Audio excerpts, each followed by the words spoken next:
So the United States, which has intensified its military campaign against Iran, launching a major strike across southern ports of the country in the seventh consecutive night.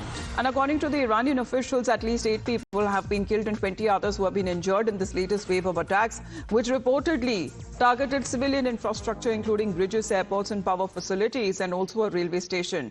That seems to be the escalation that has now been seen and witnessed in West Asia. And Mayank is with us this morning. Mayank, good morning.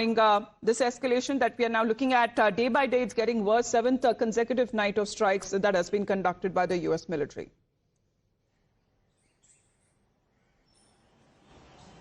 Good morning, Amita, and good morning to the viewers. Exactly, Amita.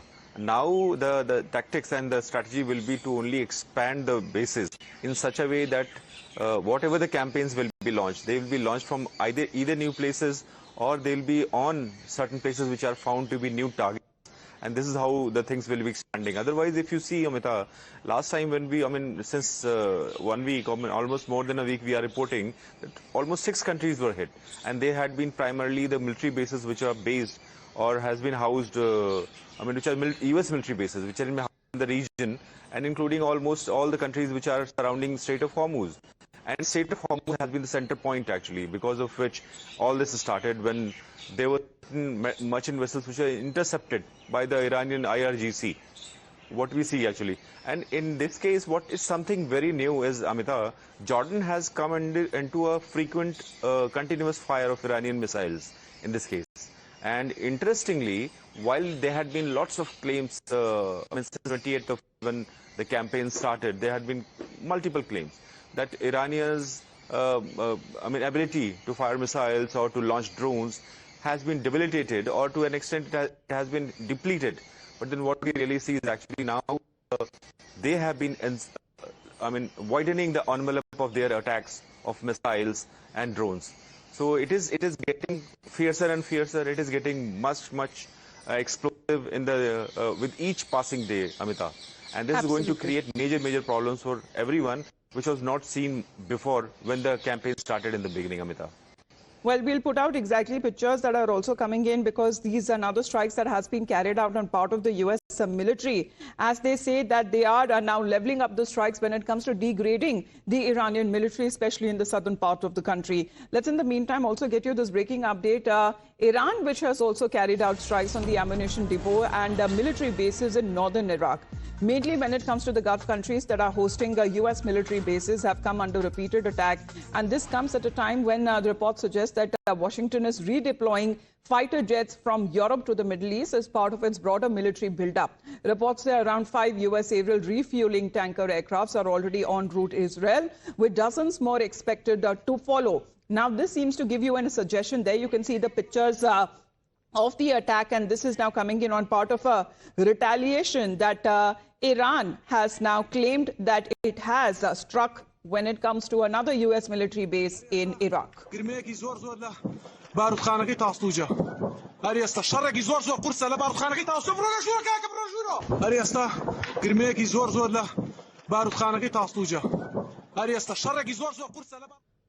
Well, Iran has also reportedly expanded its retaliatory campaign by targeting U.S.-linked Muwaffaq Salti Air Base in Jordan. And this air base is a key hub supporting U.S. military operations in the region. And the latest strike underscores widening geographical footprint of the escalating U.S.-Iran confrontation. Meanwhile, in Bahrain, a U.S. Fifth Fleet base has also reported multiple explosions.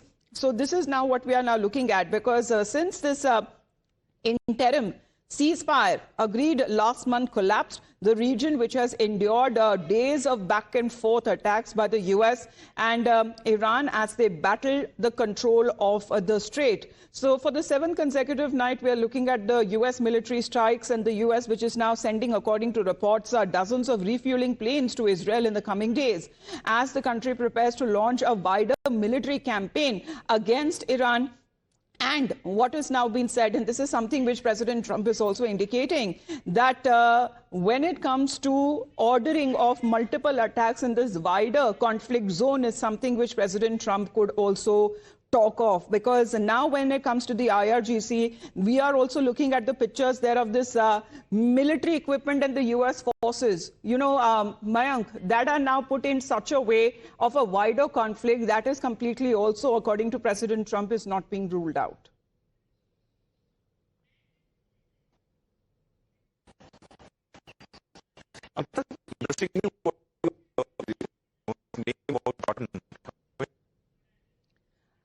Bad network, Mayank, we'll just reconnect the line. But this has now been said on part of the United States, according to reports, that it would be sending its refueling planes to Israel.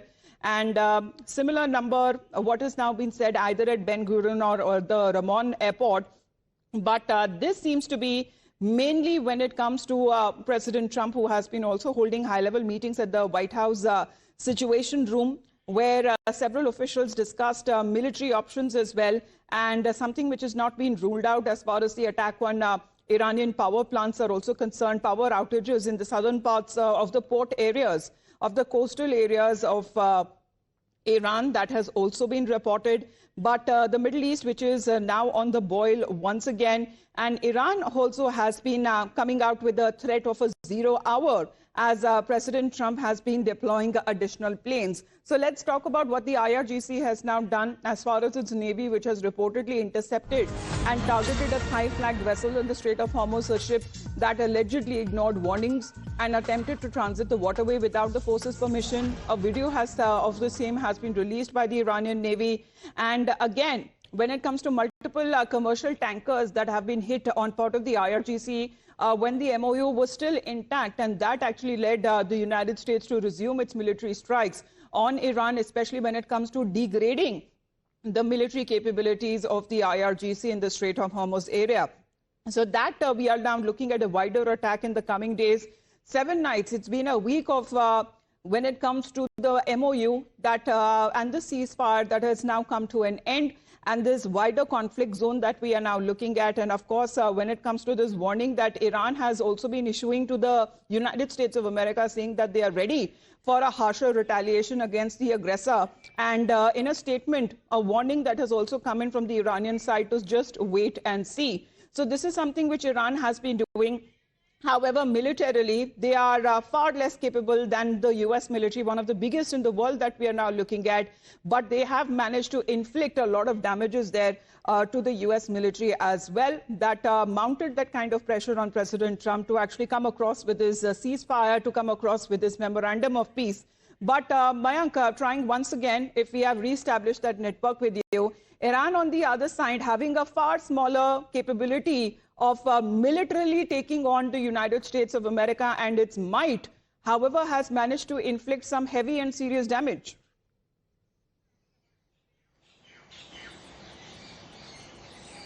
Amita, that's a very important point, and it has stood out actually, the way the tactics has been used by Iranians. And as we had already reported, now Iranians are targeting the ordnance supplies actually, and they are hitting the logistical lines, which means the campaigns which are being launched by US should be stopped in, or maybe their level of preparation should be brought down. That is what the the tactics as of now it is.